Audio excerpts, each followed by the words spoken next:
Hi and welcome to this week's 10x Leadership video. Thank you very much for tuning in. This week I'm going to talk you through something actually I've been using for a while, but I didn't realise that Jeff Bezos had got a rule about it. So this week I'm going to talk you through the Jeff Bezos 2 pizza rule. Now you might be wondering what that is. I certainly did when I saw the article. So let me just talk you through what it is. So basically, Jeff's 2 pizza rule is that if 2 pizzas can't feed the team is too big. So you can imagine, you know, the sort of standard pizza sizes, and you know how many that would feed. But you know, he believes that you should have small, perfectly formed teams rather than these massive sort of monolithic things.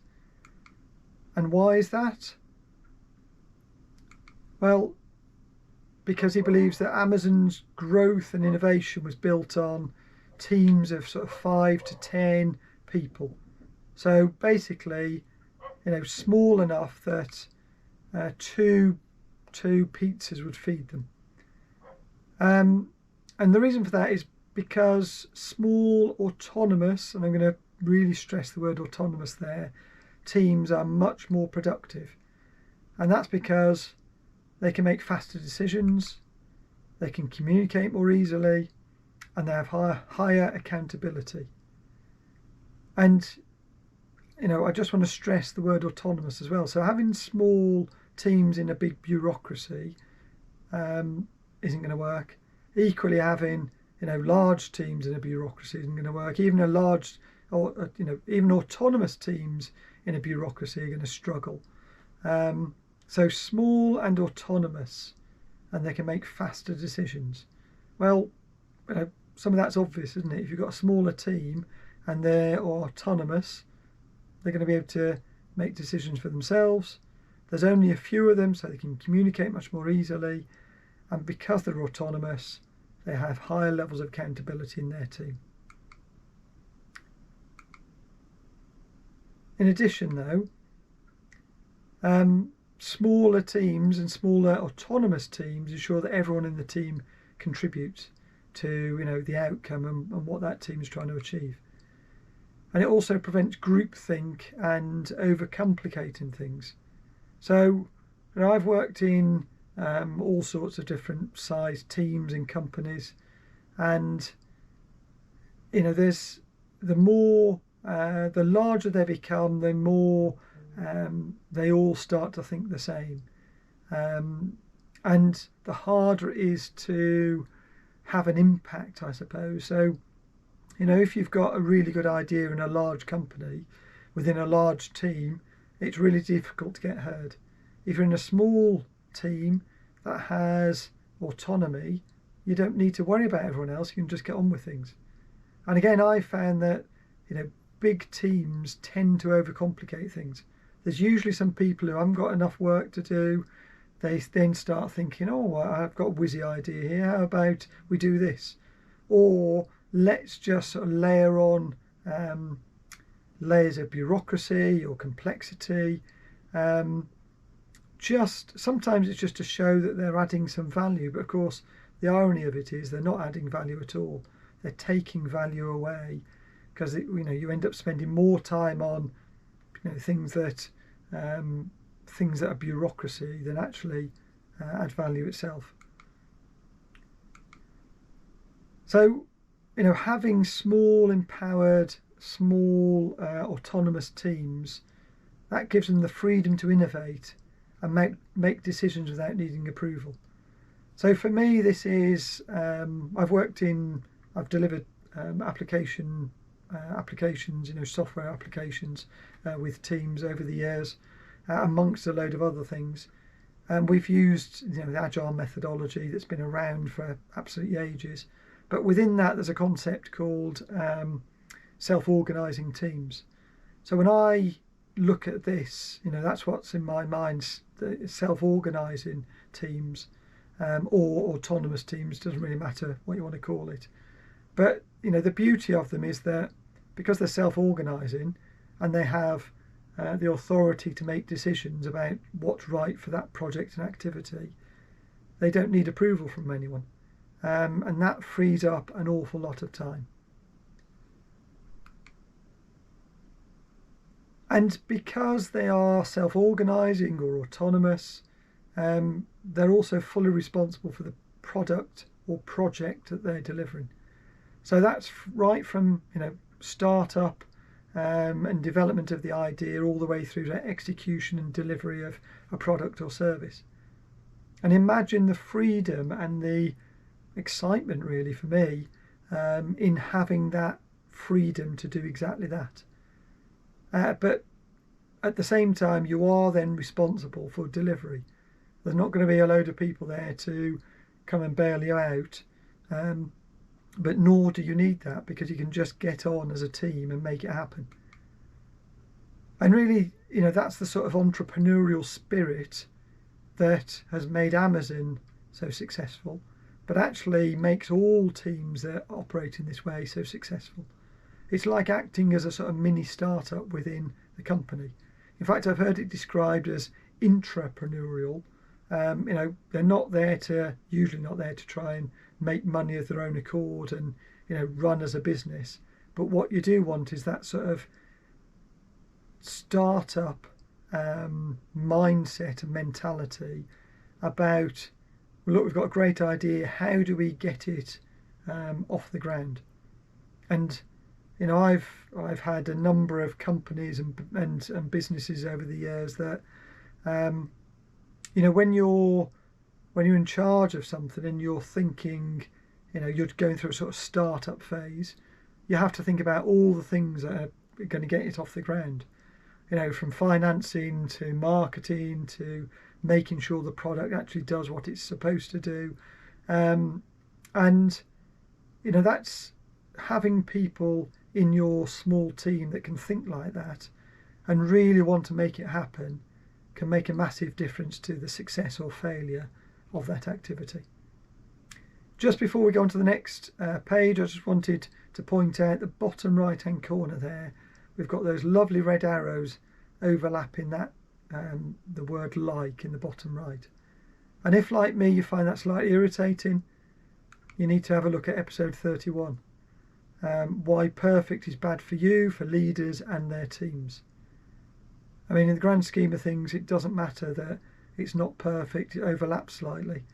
But just have a look at episode 31 and I'll explain, a bit more about, well, as the title suggests, why, worrying about perfection is the wrong thing to be doing. So, Jeff has got a 2 pizza rule. Has it worked? Well, I think we know the answer, don't we? Amazon, as at time of recording, so November 24, its market capitalisation is $2.19 trillion. I know, pathetic, isn't it? It's the 4th most valuable company globally, so behind Apple, Microsoft and Saudi Aramco, my apologies, again not perfect, which I'm assuming is sort of oil company. So Jeff and the team went from I suppose disrupting the sort of book business and going from bricks and mortar to online retail, but they've done so much more, haven't they? And he's done it using this 2 pizza rule and having lots of small teams. And Amazon, just to illustrate again the sort of size and scale of what they've achieved, Amazon serves over 300 million active customers worldwide. Again, not to be sniffed at.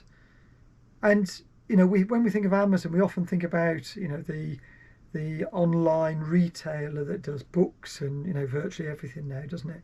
But actually, they've also got Amazon Web Services, and that's got basically 1/3 of the cloud computing market that drives all the web services across the world, and having that includes companies like NASA and loads of others.